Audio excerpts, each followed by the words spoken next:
Se burlaron de mi historia, hasta que la mujer ahogada volvió a mostrarse en una aldea que nadie conocía. Pasé 3 años siendo ridiculizado. 3 años escuchando risas ahogadas cuando entraba en algún establecimiento del poblado. 3 años sintiendo las miradas de lástima y desprecio que me seguían por las calles de San Miguel de las Cruces. Yo era el hombre que había enloquecido aquella noche en el río. El borracho que inventó una historia absurda sobre una mujer ahogada. El cobarde que abandonó a su mejor amigo y después culpó a fantasmas por su propia debilidad. Mi nombre es Daniel Cortés, y durante 1095 días cargué el peso de la incredulidad como una cruz invisible que se clavaba más profundamente con cada amanecer. Pero todo cambió cuando un sacerdote anciano apareció en mi puerta con un mapa manchado de sangre y lágrimas, temblando mientras sostenía un crucifijo de plata tan apretado que sus dedos se habían vuelto blancos. El olor a humedad entraba por la ventana entreabierta de mi pequeña habitación mientras observaba al padre José Ramírez desplomarse en mi única silla de madera. Eran casi las 10 de la noche y la oscuridad de octubre cubría San Miguel como un manto fúnebre. La luz vacilante de la lámpara de queroseno proyectaba sombras irregulares en las paredes descascaradas, sombras que parecían danzar con vida propia, como si algo invisible las manipulara desde algún plano que mis ojos no podían alcanzar. El padre respiraba con dificultad. Su sotana negra estaba mojada hasta las rodillas y pequeños charcos de agua se formaban alrededor de sus zapatos gastados. Agua que olía a lodo y descomposición. Agua que no debería estar ahí porque no había llovido en 3 semanas. «Perdóneme, hijo mío», murmuró con voz ronca, como si hubiera gritado durante horas. «Perdóneme por no creerle, por permitir que lo llamaran loco cuando usted era el único cuerdo entre todos nosotros». Mi corazón comenzó a latir más rápido. Durante 3 años había esperado este momento. Por alguien, cualquier persona, que validara el horror que había presenciado aquella noche maldita de 1958, cuando la mujer ahogada emergió de las aguas oscuras del Río Negro y arrastró a Tomás hacia las profundidades, mientras yo miraba paralizado por el terror más absoluto que un ser humano puede experimentar. Me senté lentamente en mi cama, el colchón delgado, crujiendo bajo mi peso. Los resortes oxidados producían un sonido agudo que siempre me recordaba a gritos distantes. Gritos que todavía escuchaba en mis sueños, gritos que me despertaban en medio de la madrugada con el cuerpo cubierto de sudor frío y el sabor de agua podrida en la boca. «¿Qué sucedió, padre?» Mi voz salió más débil de lo que pretendía. «¿Por qué está mojado? ¿Por qué vino hasta aquí?» Él levantó la mirada y vi lágrimas corriendo por sus mejillas arrugadas. Lágrimas que reflejaban la luz anaranjada de la lámpara como pequeños espejos líquidos. Sus ojos, siempre tan serenos durante las misas dominicales, ahora mostraban algo que yo conocía muy bien. Reconocía esa expresión porque la había visto en el espejo incontables veces durante los últimos 3 años. Era el reflejo del terror puro, del tipo de miedo que cambia a una persona para siempre, que rompe algo fundamental en su alma y deja solo fragmentos afilados que cortan por dentro cada vez que respiras. «Existe una aldea», comenzó él, su voz temblando como hojas secas al viento. «Una aldea que no aparece en los mapas, que nadie menciona, que todos olvidaron como si una maldición colectiva hubiera borrado su existencia de la memoria de nuestra región». Extendió el mapa que había traído. El papel estaba viejo, amarillento por el tiempo, con manchas oscuras que podrían ser lodo seco o sangre antigua. Me incliné para examinarlo mejor, y el olor que emanaba de ese documento me hizo retroceder instintivamente. Era el mismo olor que había sentido aquella noche en el río, agua estancada, carne en descomposición, algo que no pertenecía al mundo de los vivos. Santa María del Silencio, leyó el padre trazando con un dedo tembloroso un círculo dibujado con tinta roja descolorida. Queda a 3 días de viaje a caballo, siguiendo el río Negro, hasta donde se bifurca hacia las montañas, un lugar al que nadie va, un lugar del que nadie regresa. Mis manos comenzaron a sudar. El río Negro. Por supuesto que era el río Negro. Ese curso de agua maldito que atravesaba nuestra región como una serpiente negra, sinuosa y traicionera, escondiendo secretos en sus profundidades lodosas. El mismo río donde Tomás había desaparecido mientras su mano extendida buscaba desesperadamente la mía en el momento en que aquella cosa, aquella mujer que no era mujer, lo había agarrado por los tobillos y lo había jalado hacia abajo con fuerza sobrenatural. ¿Por qué me cuenta esto ahora?, pregunté, aunque parte de mí ya conocía la respuesta. Podía sentirla formándose en el aire espeso de mi cuarto. Podía verla en las sombras que parecían inclinarse en nuestra dirección, como si estuvieran escuchando nuestra conversación con interés mórbido. El padre cerró los ojos por un momento largo. Cuando los abrió de nuevo, había en ellos una resignación que me hizo estremecer hasta la médula. Porque ella volvió a aparecer, Daniel. La mujer ahogada volvió, y esta vez no se limitó a llevarse solo a un hombre. Esta vez se llevó a 16 personas en una sola noche. Una aldea entera fue visitada por la maldición, y ahora no hay más que cadáveres hinchados y mojados en casas que deberían estar secas y protegidas de las aguas. El silencio que siguió a sus palabras fue absoluto. Hasta el viento que normalmente silbaba por las rendijas de mi ventana pareció contener la respiración. La lámpara chisporroteó una vez, 2 veces, y casi se apagó completamente antes de recuperar su llama irregular. 16 personas. 16 almas arrastradas por la misma entidad que yo había visto emerger de las aguas hace 3 años.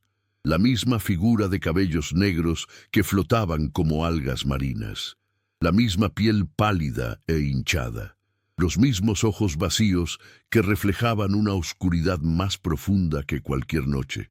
«Cuéntemelo todo», pedí, mi voz ahora firme con una determinación que no sentía desde hacía años. «Cada detalle. No omita nada». El padre Ramírez asintió lentamente y comenzó su relato mientras la noche se profundizaba a nuestro alrededor y las sombras en mi cuarto parecían crecer y multiplicarse como organismos vivos alimentados por sus palabras cargadas de horror. Había sido contactado 5 días antes por un mensajero que llegó a San Miguel, montado en un caballo tan exhausto que el animal se desplomó muerto frente a la iglesia tan pronto su jinete desmontó. El mensajero, un joven de no más de 20 años llamado Felipe, estaba en estado de shock profundo. Sus ojos vidriosos no podían enfocarse en nada. Sus labios se movían constantemente repitiendo las mismas palabras en un susurro ronco. Todos mojados, todos ahogados, en sus propias camas. Tomó horas para que Felipe pudiera articular una historia coherente. Cuando finalmente lo hizo, sus palabras pintaron un cuadro tan perturbador que incluso el padre Ramírez, veterano de décadas atendiendo confesiones y últimos ritos, sintió su sangre helarse. Felipe era de Santa María del Silencio, aquella aldea fantasma que nadie mencionaba. Un asentamiento de tal vez 50 almas que vivía aislado en las montañas, sosteniéndose de agricultura de subsistencia y cría de algunos animales. Un lugar donde la gente nacía, vivía y moría sin salir nunca de los límites de su pequeño mundo.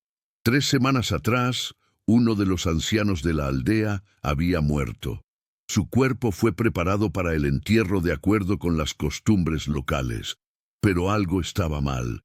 Cuando lavaron el cadáver, descubrieron que sus pulmones estaban llenos de agua. Agua de río, dijeron los que tenían experiencia con ahogamientos. Pero el anciano había muerto en su cama, a kilómetros de cualquier cuerpo de agua significativo. Los aldeanos quedaron perturbados, pero no alarmados. Tal vez fuera alguna enfermedad desconocida, tal vez líquido que se había acumulado en sus pulmones por su edad avanzada. Lo enterraron en el pequeño cementerio de la aldea y trataron de seguir con sus vidas. Entonces comenzaron los sueños. Primero fue María Santos, una viuda de 60 años. Despertó gritando en medio de la noche, ahogándose en aire seco, con agua inexistente escurriendo de su boca. Decía que una mujer había visitado sus sueños, una mujer mojada que goteaba agua oscura en su piso de tierra batida, una mujer que se inclinaba sobre su cama y susurraba su nombre con voz que sonaba como burbujas subiendo a la superficie de un lago profundo. Después fue Juan Morales, un campesino robusto de 40 años. Sus gritos despertaron a toda su familia. Estaba convulsionando, escupiendo agua que no debería estar en su estómago. Cuando finalmente se calmó, contó la misma historia. La mujer mojada, la visita nocturna, el susurro de su nombre. En una semana, 15 personas habían reportado el mismo sueño. La descripción era siempre idéntica, aterradoramente precisa en cada detalle. La mujer tenía cabello largo y negro que goteaba constantemente. Su piel era blanca como leche aguada, hinchada en algunos lugares como si hubiera pasado días sumergida. Sus ojos eran completamente negros, sin iris ni blanco, solo una oscuridad líquida que parecía absorber toda luz. Vestía un vestido blanco que había sido elegante una vez, pero ahora estaba rasgado y cubierto de lodo y algas. Y ella siempre decía lo mismo antes de desvanecerse: «Me debes algo, me debes una vida». Los aldeanos de Santa María del Silencio entraron en pánico. Algunos querían abandonar la aldea inmediatamente. Otros insistían en que era solo histeria colectiva, algo que pasaría si todos ignoraban los sueños y continuaban con sus rutinas normales. Discutieron durante días sin llegar a ningún consenso. Y entonces llegó la noche en que la mujer ahogada dejó de aparecer solo en sueños. Felipe estaba en su casa cuando escuchó el primer grito. Era su vecina, María Santos, la viuda que había sido la primera en soñar con la aparición. Su grito fue tan agudo y desesperado que todos en la aldea lo escucharon claramente, a pesar de la hora tardía. Cuando Felipe y otros hombres corrieron a su casa, encontraron la puerta cerrada desde dentro. Tuvieron que derribarla con golpes de hacha. Lo que vieron dentro los marcaría para siempre. María Santos estaba en su cama, completamente empapada. Sus sábanas goteaban agua que formaba charcos en el piso. Su cabello estaba mojado como si acabara de salir de un río. Pero no era esto lo más perturbador. Ella estaba ahogada, sus ojos abiertos y vidriosos, su boca abierta en un último grito silencioso, su piel azulada, sus pulmones obviamente llenos de agua que se desbordaba por las comisuras de sus labios cuando movieron su cuerpo. Ahogada en su propia cama, en una casa que había estado completamente seca minutos antes, según los vecinos que habían caminado por allí poco antes del grito. El pánico fue inmediato y absoluto. La gente corrió a sus casas, cerrando puertas y ventanas, encendiendo velas y rezando con fervor desesperado. Algunos de los hombres más valientes se armaron con lo que tenían: machetes, hachas, algunas viejas escopetas de caza, y patrullaron las calles oscuras de la aldea. Pero, ¿cómo luchas contra algo que no obedece las leyes del mundo físico?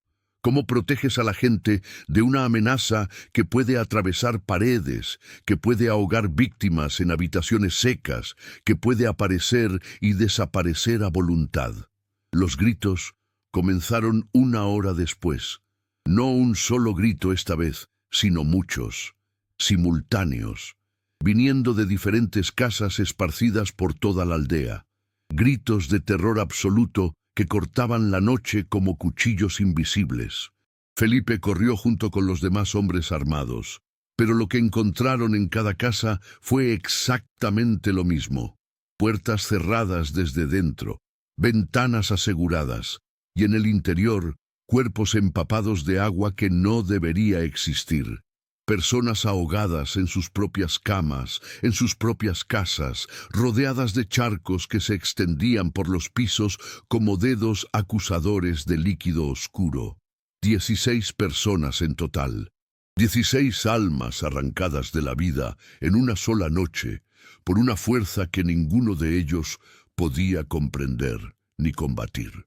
Los sobrevivientes huyeron antes del amanecer. No se detuvieron a recoger pertenencias, no esperaron a enterrar a sus muertos. Simplemente corrieron, dispersándose en todas direcciones, poniendo tanta distancia como fuera posible entre ellos y Santa María del Silencio. Felipe fue el único que decidió buscar ayuda. El único lo suficientemente valiente o lo suficientemente desesperado para cabalgar durante 3 días sin descanso hasta llegar a San Miguel, matando a su caballo en el proceso, con la esperanza de que alguien, cualquiera, pudiera hacer algo sobre el horror que había consumido su aldea. El padre Ramírez terminó su relato y el silencio cayó sobre mi habitación como un peso físico. Podía escuchar el latido de mi propio corazón resonando en mis oídos. Podía sentir el sudor frío corriendo por mi espalda. Podía oler el agua podrida que emanaba de la sotana mojada del sacerdote, un recordatorio tangible de que esto no era una historia inventada, no era delirio ni locura, era real. Todo había sido real desde el principio. ¿Y Felipe?, pregunté después de un momento. ¿Dónde está ahora? El padre bajó la mirada hacia sus manos temblorosas. Murió hace 2 días. Se ahogó en su sueño, en la habitación que le habíamos dado en la casa parroquial. Lo encontré por la mañana, completamente empapado, con agua de río llenando sus pulmones. Agua que no tenía ninguna razón de estar allí. Sentí como si me hubieran golpeado en el estómago. El aire abandonó mis pulmones de golpe y tuve que concentrarme en respirar, en inhalar y exhalar deliberadamente, mientras mi mente procesaba las implicaciones de lo que el padre acababa de decir. La mujer ahogada había seguido a Felipe. Lo había perseguido a través de 3 días de viaje. Lo había encontrado incluso después de que él escapara de Santa María del Silencio. No había distancia lo suficientemente grande, no había refugio lo suficientemente seguro. «Me debes algo. Me debes una vida». Las palabras que la aparición había susurrado a cada una de sus víctimas antes de cobrarlas. Palabras que ahora resonaban en mi cabeza con nuevo significado, nueva urgencia. ¿Por qué vino a mí?, pregunté, aunque parte de mí ya conocía la respuesta. ¿Por qué me está contando todo esto? El padre Ramírez me miró con ojos llenos de súplica y desesperación. Porque usted la vio antes que nadie más. Porque usted sobrevivió a su encuentro con ella cuando su amigo no lo hizo. Porque tal vez, solo tal vez, hay algo en usted que ella reconoce. Algo que podría ayudarnos a entender qué es lo que quiere, por qué está haciendo esto, y cómo detenerla antes de que mate a más inocentes. Me puse de pie, mis piernas temblando ligeramente pero sosteniéndome. Caminé hacia la ventana y miré hacia la oscuridad de San Miguel. Las pocas luces que brillaban en las casas distantes parecían tan frágiles, tan insuficientes contra la vastedad de la noche que se extendía más allá de ellas. Durante 3 años había tratado de olvidar. Había intentado convencerme de que lo que vi aquella noche junto al Río Negro había sido una alucinación, producto del alcohol y el miedo. Una historia que mi mente traumatizada había construido para explicar la pérdida de Tomás, de alguna manera que no me hiciera responsable de su muerte. Pero siempre supe la verdad, siempre supe que había sido real. Y ahora esa verdad había regresado para reclamar más vidas, para extender su maldición más allá de las aguas oscuras donde había nacido, para demostrar que no había escape de lo que había comenzado hace tanto tiempo. «Necesito saber algo, padre», dije sin voltearme desde la ventana. Necesito saber si usted cree de verdad que puedo hacer alguna diferencia. Si realmente piensa que hay alguna manera de detener esto. Escuché el crujido de la silla cuando el padre se puso de pie. Sus pasos mojados se acercaron hasta que estuvo de pie a mi lado, ambos mirando la noche a través del cristal manchado. No lo sé, hijo mío. Sinceramente no lo sé. Pero sé que no puedo quedarme sin hacer nada mientras esa cosa sigue matando. Y sé que usted es la única persona viva que ha visto a la mujer ahogada y sobrevivió para contarlo. Si hay respuestas en algún lugar, tal vez estén en su experiencia, en lo que vio, en lo que sintió. Me quedé en silencio por un largo momento, sintiendo el peso de la decisión formándose en mi pecho. Podía rechazar esto. Podía decirle al padre que se fuera, que encontrara a alguien más, que me dejara en paz con mis 3 años de ridículo y vergüenza, pero sabía que no podía hacer eso.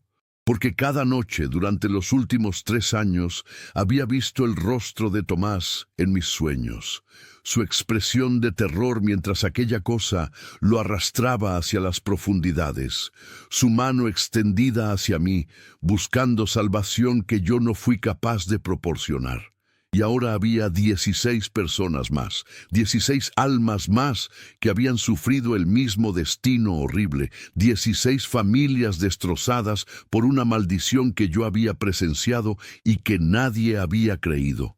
Tal vez esto era mi oportunidad. No de redención, porque no creía que tal cosa fuera posible después de lo que había pasado con Tomás, pero tal vez de propósito, de hacer que el horror que había experimentado sirviera para algo más que solo mis propias pesadillas. Iré, dije finalmente, mi voz apenas un susurro.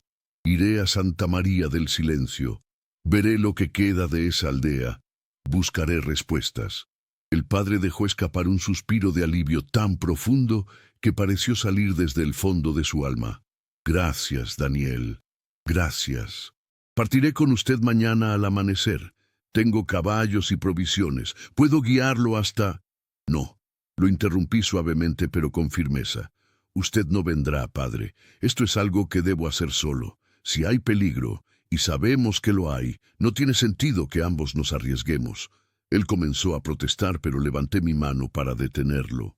Además, continué, alguien necesita quedarse aquí. Alguien que sepa la verdad, que pueda advertir a otros si yo no regreso. Que pueda continuar la búsqueda de respuestas si algo me sucede. Vi el conflicto en sus ojos, el deseo de cumplir con su deber sacerdotal, de proteger a su rebaño contra el reconocimiento de la lógica en mis palabras. Finalmente, asintió lentamente. Tiene razón. Que Dios lo proteja, Daniel, y que lo guíe hacia la verdad que todos necesitamos. Esa noche no dormí. ¿Cómo podría hacerlo sabiendo lo que me esperaba? En lugar de eso, me senté en mi cama mientras el padre Ramírez se secaba como podía y después se marchaba, dejándome solo con el mapa manchado y mis pensamientos turbulentos. La lámpara ardía baja, proyectando sombras que bailaban en las paredes como espectros anticipando mi viaje. Desdoblé el mapa y lo estudié cuidadosamente, trazando la ruta que tendría que seguir. Río Negro arriba, hacia las montañas. 3 días de viaje. 3 días para prepararme mentalmente para lo que encontraría al final. 3 días para recordar. Cerré los ojos y permití que los recuerdos que había intentado suprimir durante tanto tiempo finalmente emergieran. Aquella noche de 1958. La noche que cambió todo. Tomás y yo habíamos sido amigos desde la infancia. Crecimos juntos en San Miguel, compartiendo aventuras y secretos, enfrentando las dificultades de la vida en un pueblo pequeño, con el apoyo mutuo que solo la verdadera amistad puede proporcionar. Éramos como hermanos, tal vez más cercanos que hermanos, porque nos habíamos elegido el uno al otro en lugar de estar unidos solo por sangre. Esa noche habíamos estado bebiendo, no mucho, pero lo suficiente para sentirnos valientes y estúpidos. Habíamos decidido ir a pescar al Río Negro a pesar de la hora tardía, buscando la aventura tonta que hombres jóvenes a menudo buscan cuando el alcohol les da una falsa sensación de invencibilidad. El río estaba tranquilo cuando llegamos.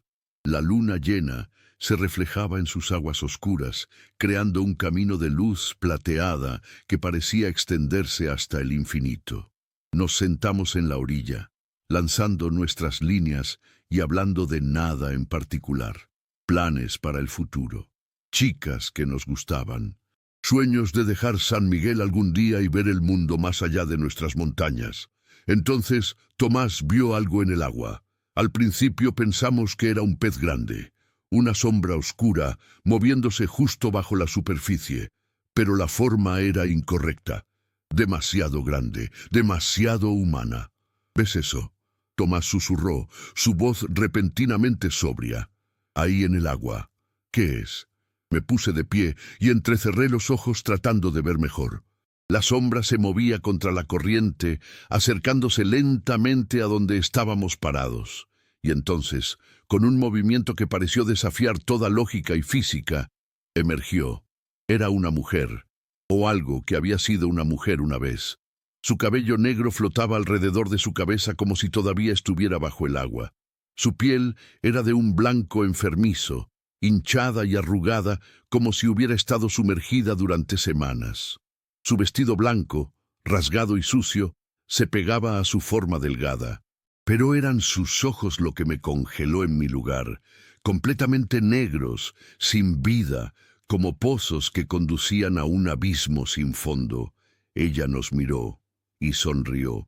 No fue una sonrisa humana, fue algo grotesco, sus labios morados estirándose demasiado, revelando dientes que parecían demasiado numerosos y demasiado afilados. Agua negra goteaba de su boca, de su nariz, de sus ojos sin iris.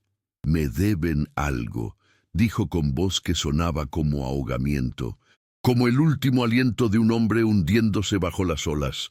«Me deben una vida». Entonces se movió. No caminó, no nadó. Simplemente se deslizó a través del agua como si el líquido y ella fueran la misma cosa. Sus manos, pálidas y arrugadas, se extendieron hacia Tomás. Él gritó. Traté de agarrarlo, de jalarlo hacia atrás, pero ella fue más rápida. Sus dedos se cerraron alrededor de sus tobillos con fuerza imposible y lo arrastró hacia el río antes de que pudiera reaccionar. Tomás cayó al agua con un chapuzón que pareció demasiado fuerte, demasiado final. Extendió su mano hacia mí, sus dedos buscando desesperadamente los míos. Por un momento, solo un momento, nuestras manos se tocaron. Sentí sus dedos fríos y mojados rozar los míos. Y entonces ella lo jaló bajo la superficie y él desapareció en las aguas oscuras del Río Negro. Me quedé ahí parado, por lo que pareció una eternidad, mirando el lugar donde Tomás había desaparecido. El agua volvió a estar tranquila, como si nada hubiera pasado, como si mi mejor amigo no acabara de ser arrastrado a las profundidades por algo que no debería existir. Finalmente recuperé el control de mis piernas y corrí. Corrí de regreso a San Miguel, tropezando en la oscuridad, gritando por ayuda. Cuando llegué al pueblo, medio loco de terror, conté mi historia entre sollozos y jadeos. No me creyeron. Dijeron que había estado bebiendo, que Tomás probablemente se había resbalado y ahogado, que yo, borracho y asustado, había inventado una historia fantástica para explicar el accidente, que era un cobarde que había dejado morir a su amigo y ahora buscaba una excusa para su propia culpa. Buscaron el cuerpo de Tomás durante semanas. Dragaron el río. Enviaron buzos a explorar las partes más profundas. Nunca lo encontraron, ni siquiera un rastro de él, como si el Río Negro se lo hubiera tragado completamente y lo hubiera digerido hasta no dejar nada. Y yo me convertí en el loco del pueblo, el mentiroso, el cobarde, el hombre que inventó una historia absurda sobre una mujer ahogada para ocultar su propia debilidad. Abrí los ojos, regresando al presente. Las primeras luces del amanecer comenzaban a filtrarse por mi ventana. No había dormido en toda la noche, pero me sentía extrañamente alerta, enfocado, como si algo dentro de mí se hubiera asentado en su lugar después de años de estar desalineado. Me puse de pie y comencé a preparar mis cosas para el viaje. No tenía mucho. Algo de ropa, una cantimplora, algo de comida seca, un cuchillo viejo que había pertenecido a mi padre, y el mapa manchado que el padre Ramírez me había dejado. Mientras empacaba, escuché un golpe suave en mi puerta. La abrí para encontrar al padre parado afuera, sosteniendo un paquete envuelto en tela. «Pensé que podría necesitar esto», dijo, entregándome el paquete. Lo desenvolví y encontré un crucifijo de plata atado a una cadena gruesa, junto con un rosario de cuentas de madera oscura. No sé si le ayudarán contra lo que va a enfrentar, pero no pueden hacer daño. Tomé los objetos religiosos y los guardé en mi bolsillo. No era particularmente devoto, pero después de lo que había visto, estaba dispuesto a aceptar cualquier protección que pudiera obtener sin importar su origen. «También traje esto», continuó el padre, sacando de su sotana un pequeño libro encuadernado en cuero. «Es un diario que perteneció a mi predecesor, el padre Miguel Santos. Él sirvió en esta región hace más de 50 años. Hay entradas sobre el Río Negro, sobre leyendas locales, sobre cosas que no se explican fácilmente». Tomé el diario con reverencia. Las páginas estaban amarillentas y frágiles, cubiertas de escritura apretada en tinta descolorida. «¿Por qué nunca me mostró esto antes?», pregunté. El padre bajó la mirada. «Porque yo tampoco creía. Pensé que eran solo supersticiones, historias para asustar a los niños. No fue hasta que Felipe llegó con su relato de horror, hasta que lo vi morir ahogado en una habitación seca, que comencé a darle crédito a las palabras del padre Miguel». Asentí lentamente, guardando el diario junto con mis otras posesiones. «Gracias, padre, por todo, por finalmente creer, por darme la oportunidad de hacer algo con la verdad que he cargado durante tanto tiempo». Él puso una mano en mi hombro, sus ojos húmedos con emoción. «Vuelva con vida, Daniel, y si encuentra respuestas, tráigalas de regreso para que podamos detener esta maldición de una vez por todas». Salí de mi habitación por última vez, sin saber si alguna vez regresaría. El sol apenas comenzaba a levantarse sobre las montañas, pintando el cielo de tonos naranjas y rojos que parecían presagiar sangre. San Miguel estaba silencioso a esta hora temprana, solo algunos gallos cantando y perros ladrando en la distancia. Caminé hacia el establo donde el padre había dejado preparado un caballo para mí. Era un animal fuerte y saludable, muy diferente al pobre caballo que Felipe había montado hasta la muerte. Lo ensilé cuidadosamente, asegurando mi pequeña cantidad de provisiones, y monté. Antes de partir, saqué el mapa una vez más y lo estudié. La ruta estaba clara. Seguir el Río Negro hacia el norte, adentrándome cada vez más en las montañas. 3 días de viaje, había dicho el padre. 3 días hasta Santa María del Silencio. 3 días hasta las respuestas. O 3 días hasta mi propia muerte. Espolié suavemente al caballo y comenzamos nuestro viaje mientras el sol subía lentamente en el cielo. El primer día de viaje fue relativamente tranquilo. Seguí el río hacia el norte, manteniéndome cerca de su orilla, pero no demasiado cerca. No podía evitar mirar hacia las aguas oscuras cada pocos minutos, buscando algún signo de movimiento, alguna sombra que no debería estar ahí. Pero el Río Negro permanecía tranquilo, sus aguas fluyendo suavemente entre las rocas y la vegetación de sus márgenes. El paisaje a mi alrededor era hermoso de una manera salvaje e indómita. Árboles altos se elevaban hacia el cielo, sus ramas formando un dosel que bloqueaba gran parte de la luz del sol. Helechos gigantes crecían en las zonas más húmedas, sus frondas verdes brillantes contrastando con la oscuridad del suelo del bosque. Pájaros cantaban en las alturas, sus melodías llenando el aire con vida, pero había algo en la belleza del lugar que me inquietaba. Era demasiado prístina, demasiado intacta, como si los humanos rara vez se aventuraran por estos caminos, como si hubiera una razón por la que la gente evitaba esta ruta. Mientras cabalgaba, saqué el diario del padre Miguel y comencé a leer durante mis descansos. Las primeras entradas eran bastante mundanas, registros de bautismos, matrimonios, funerales, las rutinas normales de un sacerdote rural, pero a medida que avanzaba en las páginas, el tono comenzó a cambiar. Una entrada de hace 52 años llamó mi atención. Hoy vino a verme una anciana de las montañas. Estaba aterrorizada, temblando como una hoja al viento. Me contó una historia que nunca había escuchado antes, aunque llevo 20 años sirviendo en esta región. Me habló de la mujer ahogada, una entidad que vive en las profundidades del Río Negro. Según la leyenda, ella fue una mujer joven hace más de un siglo, prometida en matrimonio a un hombre rico del sur. Pero la noche antes de su boda, descubrió que su prometido había estado engañándola con su propia hermana menor. Enloquecida por el dolor y la traición, se vistió con su vestido de novia y caminó hacia el Río Negro. Se adentró en las aguas cada vez más profundas hasta que finalmente se hundió bajo la superficie. Su cuerpo nunca fue encontrado, pero desde esa noche dicen que su espíritu vaga por el río, buscando venganza contra aquellos que han traicionado la confianza o roto promesas. La anciana insistía en que su nieto había sido llevado por la mujer ahogada hace 3 noches.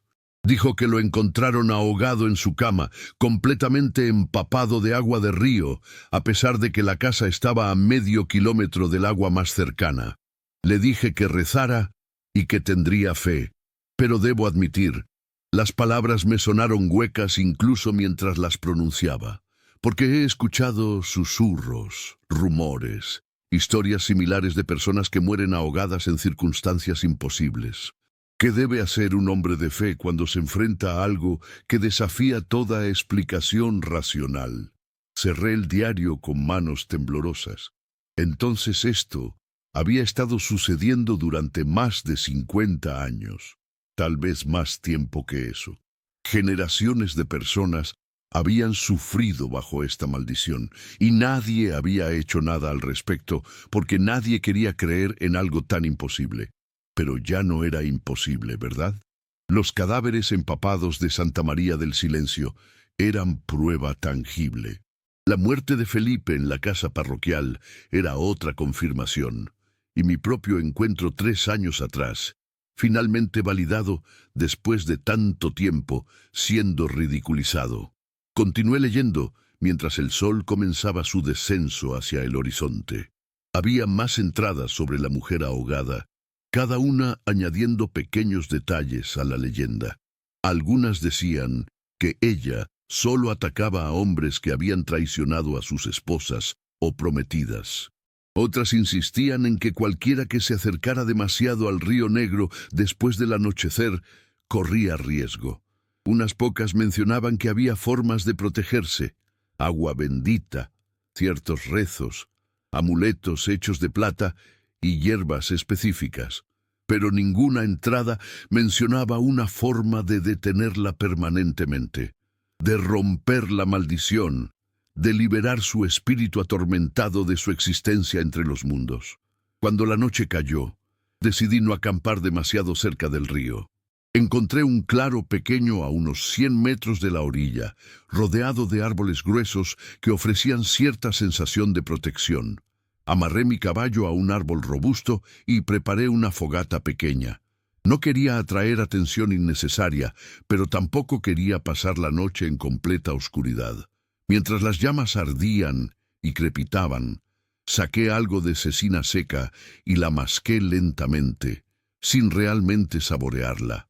Mi mente estaba demasiado ocupada procesando todo lo que había aprendido del diario. Demasiado preocupada por lo que encontraría al final de este viaje. El bosque nocturno estaba vivo con sonidos, grillos cantando, búhos ululando, el susurro del viento entre las hojas, y debajo de todo eso, apenas audible, el fluir constante del río Negro.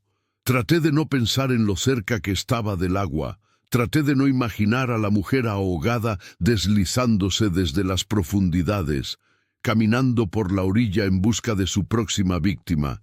Traté de no recordar la forma en que había agarrado a Tomás, la fuerza imposible en sus manos pálidas y arrugadas. Pero los pensamientos vinieron de todos modos, sin invitación, llenando mi cabeza con imágenes que deseaba poder olvidar. Eventualmente, el cansancio comenzó a apoderarse de mí. Había cabalgado durante casi 12 horas y mi cuerpo exigía descanso. Me envolví en mi manta delgada. Mantuve el cuchillo de mi padre cerca de mi mano y cerré los ojos. Pero no me atreví a dormir profundamente. Me mantuve en ese estado intermedio entre la vigilia y el sueño, consciente de cada sonido, cada cambio en el viento, cada crujido de ramas, y fue en ese estado semiconsciente que la escuché, una voz suave, femenina, cantando una canción de cuna en un idioma que no reconocía. Mis ojos se abrieron de golpe. La fogata se había reducido a brasas que apenas proporcionaban luz. Las sombras del bosque parecían más densas, más cercanas, como si se hubieran acercado mientras yo descansaba. La canción continuaba. Venía de la dirección del río. Me senté lentamente, mi corazón latiendo con fuerza en mi pecho. Agarré mi cuchillo con una mano y saqué el crucifijo de plata con la otra. La canción era hermosa de una manera inquietante, melancólica, llena de una tristeza tan profunda que parecía resonar en mis propios huesos. Entonces la vi.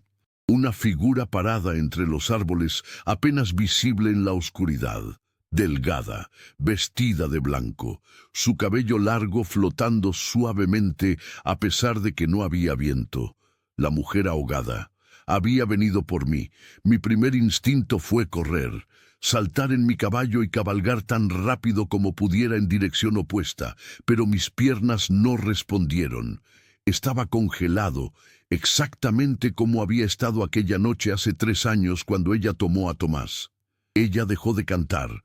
Su cabeza giró lentamente hacia donde yo estaba sentado, y aunque no podía ver sus ojos desde esta distancia, sabía que estaba mirándome, estudiándome, reconociéndome. «Me debes algo», dijo su voz como ahogamiento. «Me debes una vida». Forcé mis labios a moverse, mi voz saliendo como un graznido ronco. «No te debo nada. No hice nada malo». Ella comenzó a caminar hacia mí. No caminaba. Se deslizaba. Sus pies no tocaban el suelo, simplemente flotaba sobre la tierra. «Todos como si fuera agua», respondió. «Todos han traicionado. Todos han mentido. Todos merecen lo que les traigo». Levanté el crucifijo, sosteniéndolo frente a mí como un escudo. Mi mano temblaba tan violentamente que el metal plateado reflejaba la luz débil de las brasas en destellos erráticos. «En el nombre de Dios, aléjate. Regresa a las profundidades de donde saliste. Deja en paz a los vivos». Ella se detuvo. Por un momento pensé que funcionaría, que el símbolo sagrado tendría poder sobre ella. Entonces se rió. Fue el sonido más horrible que había escuchado en mi vida, como agua burbujeando desde pulmones llenos, como el último aliento de un hombre ahogándose, como todas las risas de todas las personas que alguna vez murieron en el agua, combinadas en un único sonido grotesco. «Tu Dios no tiene poder aquí», dijo. «Este río es más antiguo que tus oraciones. Esta maldición es más profunda que tu fe». Ella continuó acercándose. Ahora podía ver su rostro más claramente, la piel hinchada, los ojos completamente negros, la boca que se estiraba demasiado cuando hablaba, agua negra goteando constantemente de su cabello, de su vestido, de sus manos extendidas. Traté de moverme, de ponerme de pie y correr, pero mis músculos no respondían.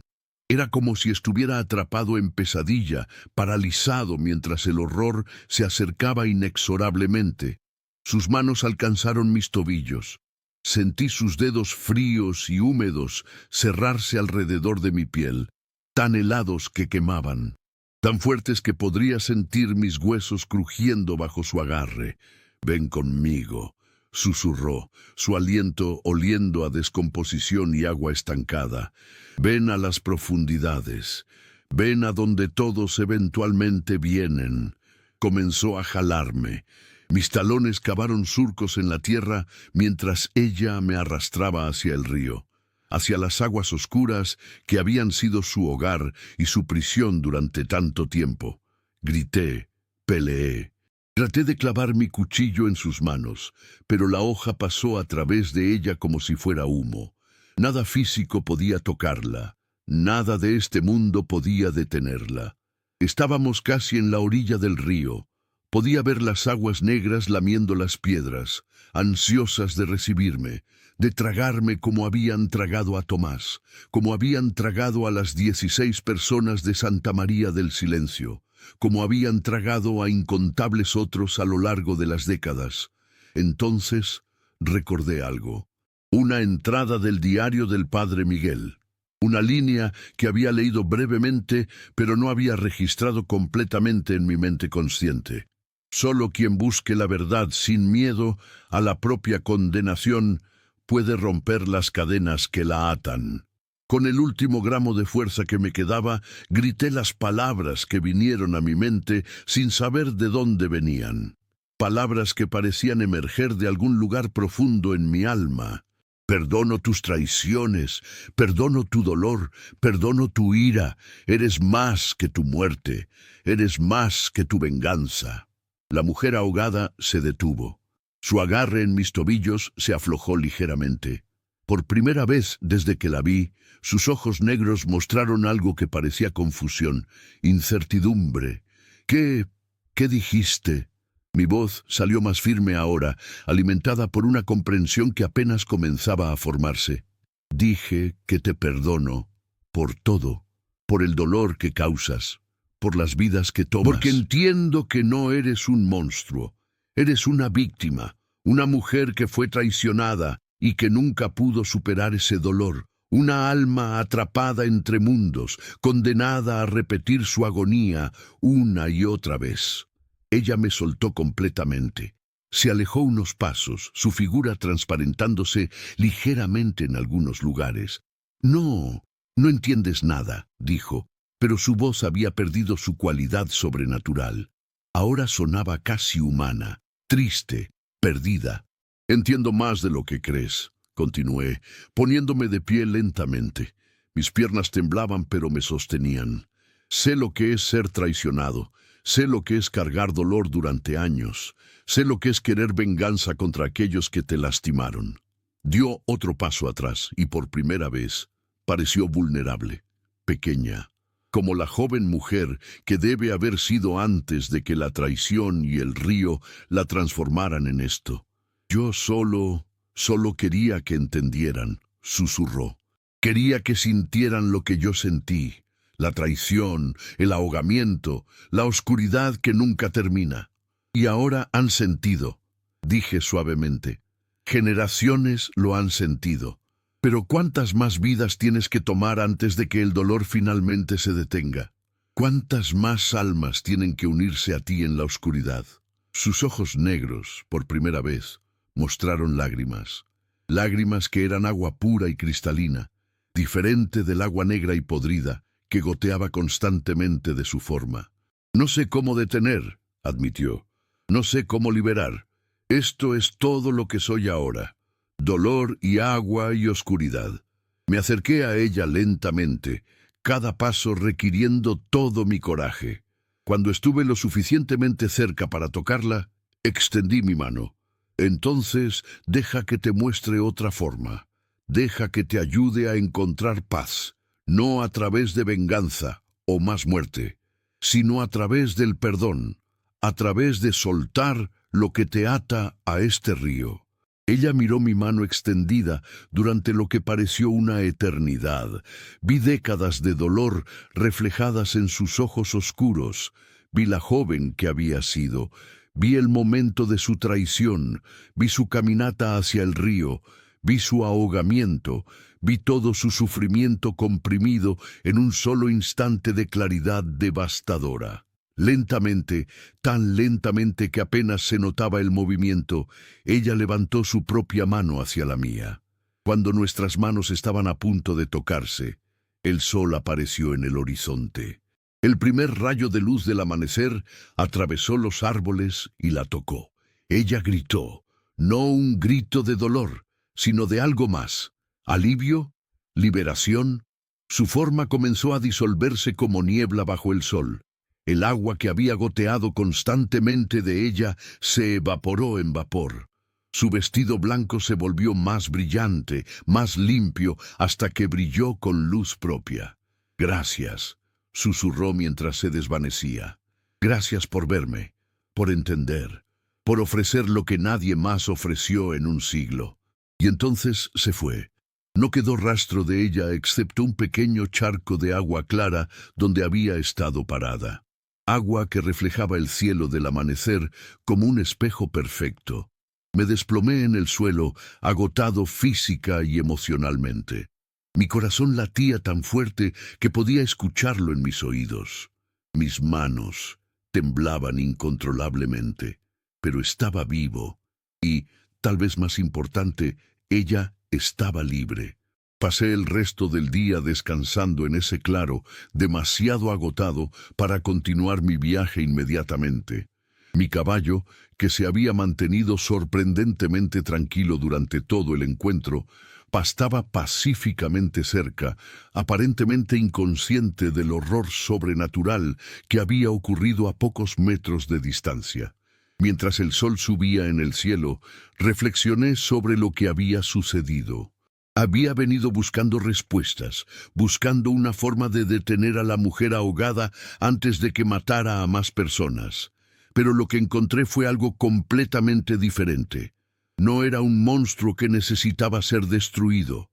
Era un alma atormentada que necesitaba ser vista, entendida, perdonada. ¿Pero realmente había terminado? ¿O solo había tenido suerte en mi encuentro?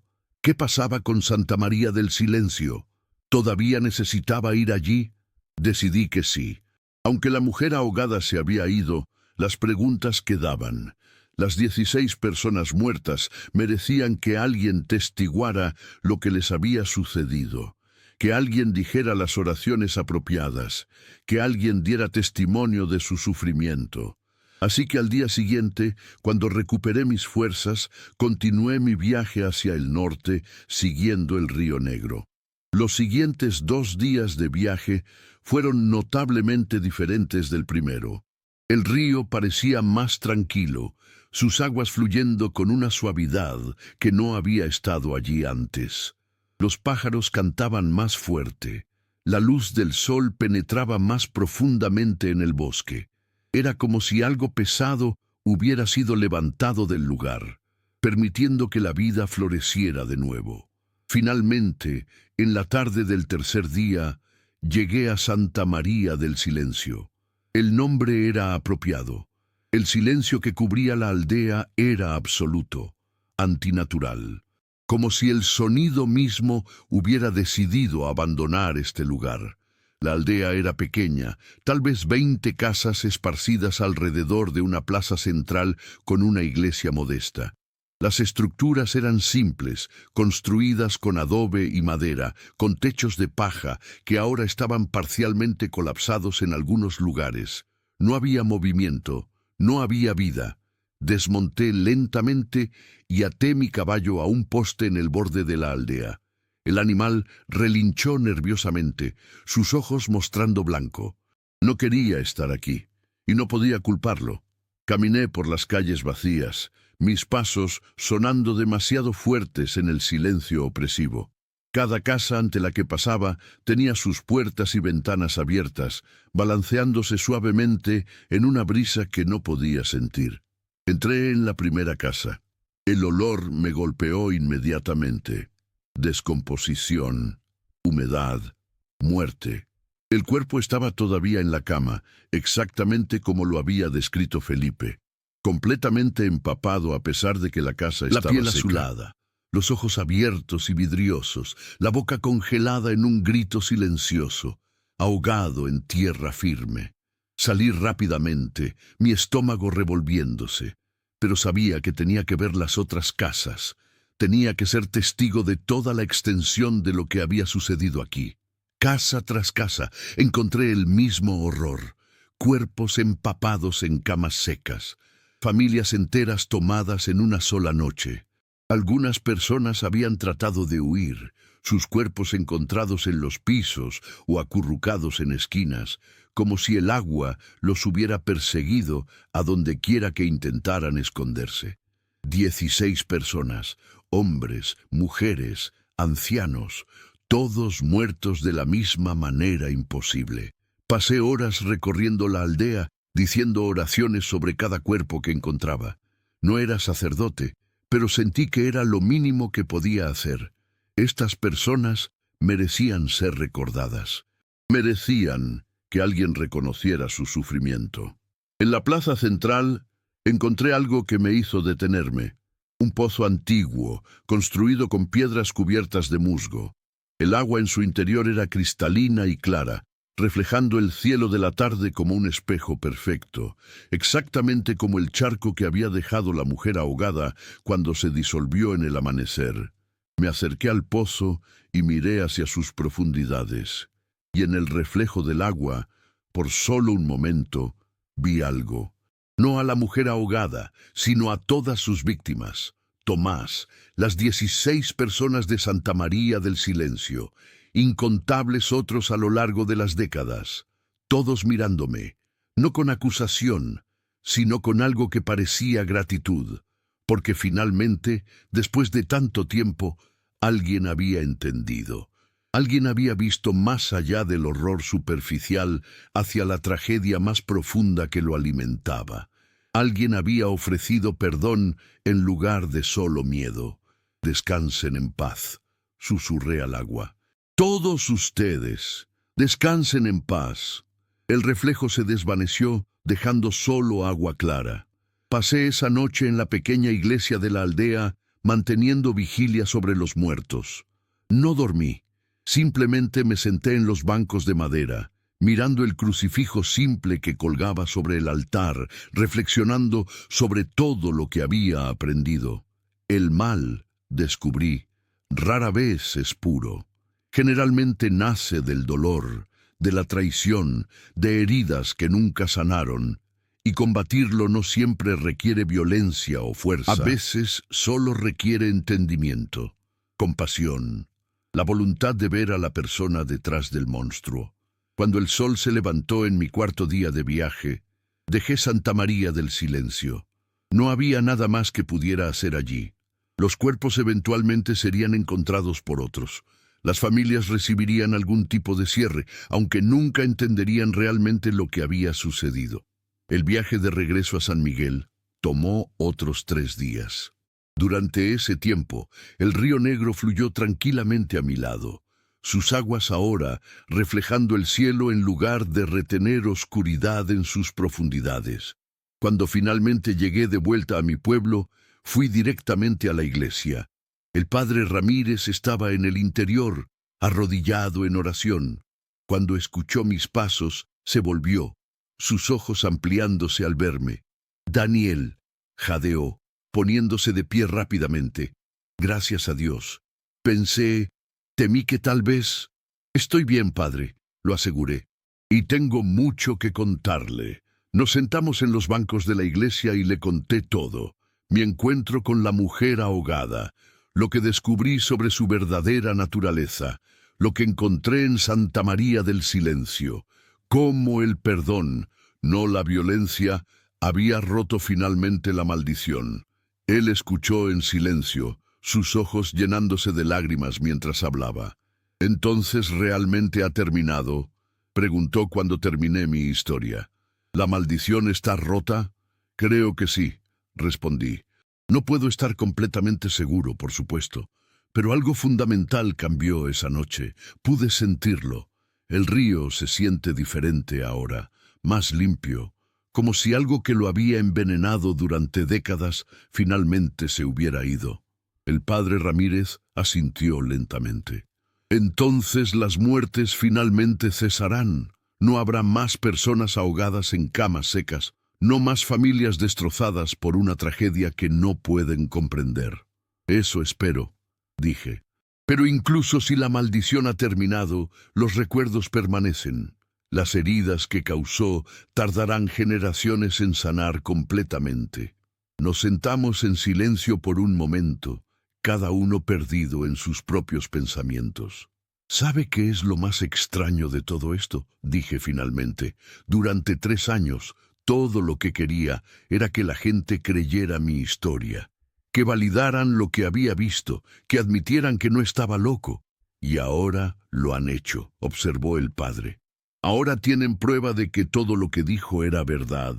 Sí, concordé, pero ahora que lo tienen, me doy cuenta de que ya no importa tanto, porque la verdadera validación no vino de otros creyéndome, vino de hacer algo con la verdad que conocía, de usar mi experiencia para finalmente detener el ciclo de sufrimiento.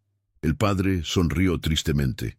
Es una lección difícil de aprender, que a veces la validación más importante viene de dentro, de saber que hiciste lo correcto sin importar si alguien más lo reconoce. Asentí, sintiendo el peso de 3 años de ridículo finalmente comenzando a levantarse de mis hombros. ¿Qué hará ahora?, preguntó el padre. No estoy seguro, admití. Tal vez quedarme aquí, reconstruir mi vida, tratar de encontrar algo de paz después de todo esto. O tal vez, sugirió el padre suavemente, podría ayudar a otros. Hay muchas historias en estas montañas, muchas leyendas que la gente descarta como superstición, pero después de lo que hemos visto, tal vez algunas de ellas también sean verdad. Tal vez hay otras maldiciones que necesitan ser rotas, otros espíritus atormentados que necesitan ser liberados. La idea me resonó de una manera que no esperaba. Durante 3 años había sido definido por mi trauma, por mi incapacidad de hacer que otros me creyeran. Pero ahora podría ser definido por algo diferente, por mi habilidad de ver más allá del horror superficial, de encontrar humanidad incluso en lo sobrenatural. Tal vez tenga razón, dije lentamente. Tal vez este es solo el comienzo. Los meses que siguieron fueron de lenta reconstrucción. La historia de lo que sucedió en Santa María del Silencio eventualmente se extendió por toda la región. Algunos la creyeron, otros la descartaron como más superstición, pero nadie volvió a llamarme loco. Nadie volvió a reírse cuando pasaba por las calles. Y lentamente las personas comenzaron a venir a mí, con historias, con preguntas, con experiencias que no podían explicar a través de medios racionales. Me convertí en algo así como un investigador de lo inexplicable, un intermediario entre el mundo natural y lo sobrenatural, no un cazador de fantasmas o un exorcista, sino algo diferente, alguien que buscaba entender en lugar de destruir, que buscaba sanar en lugar de banir. No todos los casos tenían finales felices. Algunas maldiciones eran demasiado antiguas, demasiado arraigadas para ser rotas fácilmente. Algunos espíritus estaban demasiado perdidos en su tormento para ser alcanzados, pero incluso en esos casos pude ofrecer algo: comprensión, compasión, el reconocimiento de que cada historia de horror tiene en su centro una historia de tragedia humana. El río Negro fluyó tranquilo después de esa noche. Ninguna más muertes misteriosas ocurrieron en sus orillas. Ninguna más apariciones de la mujer ahogada. Era como si ella nunca hubiera existido, excepto en los recuerdos de aquellos que habían sido tocados por su maldición. Pero yo nunca la olvidé. ¿Cómo no podría hacerlo cuando me había enseñado la lección más importante de mi vida? Que los monstruos rara vez son lo que parecen, que detrás de cada acto de horror hay una historia de dolor que merece ser escuchada. Y que a veces la forma más poderosa de combatir la oscuridad no es con luz cegadora, sino con la voluntad de sentarse en esa oscuridad y entender de dónde viene. Pasaron años. Mi cabello comenzó a volverse gris. Las líneas se profundizaron en mi rostro. Pero seguí haciendo el trabajo, seguí escuchando las historias, seguí buscando la humanidad oculta en lo inhumano. Y cada noche, antes de dormir, susurraba una oración. No por mí, sino por todos aquellos que habían sido perdidos.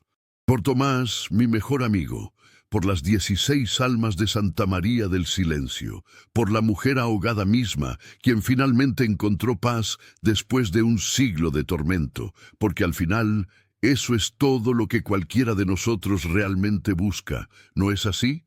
Paz, comprensión, el conocimiento de que nuestro dolor, sin importar cuán profundo, eventualmente será visto y reconocido por alguien que se preocupa lo suficiente como para mirar más allá de la superficie. Y si mi historia puede ofrecer eso a alguien más, si puede ayudar a incluso una persona a entender que los monstruos que enfrentan tienen su propia historia de dolor, entonces, tal vez, solo tal vez, cada momento de ridículo que soporté valió la pena, porque la verdad siempre importa, incluso cuando nadie quiere creerla, especialmente entonces. Y a veces, la verdad más importante no es que los monstruos son reales, sino que incluso los monstruos fueron humanos una vez, antes de que el dolor los transformara en algo más. Esta es mi historia, mi testimonio, mi verdad. Y ahora, querido lector, te la ofrezco, no como entretenimiento, sino como una lección, como un recordatorio de que el mundo es más extraño y más trágico de lo que queremos admitir, que hay fuerzas que no entendemos operando en los márgenes de nuestra realidad, y que cuando las enfrentas, cuando te paras frente a lo inexplicable, recuerda esto: todo, absolutamente todo, tiene una historia. Y cada historia merece ser escuchada. Así que la próxima vez que escuches una leyenda, la próxima vez que alguien te cuente una historia imposible, la próxima vez que te enfrentes a algo que desafía toda explicación racional, no te rías, no descartes, no ridiculices, escucha, porque tal vez, solo tal vez, hay más verdad en esas historias y tal vez lo que te gustaría tú seas la persona destinada a entenderla. Si esta historia te ha movido, si te ha hecho cuestionar lo que creías saber sobre la realidad, te invito a suscribirte a este canal. Comparte esta historia con aquellos que también buscan la verdad detrás de las leyendas. Y déjame saber en los comentarios de dónde nos estás acompañando. ¿Hay historias en tu región? ¿Leyendas que nunca has podido explicar? Cuéntamelas. Porque tal vez, juntos, podamos encontrar la verdad oculta en su interior. Hasta la próxima historia, hasta el próximo misterio, hasta que nos encontremos de nuevo en los espacios oscuros entre lo conocido y lo imposible.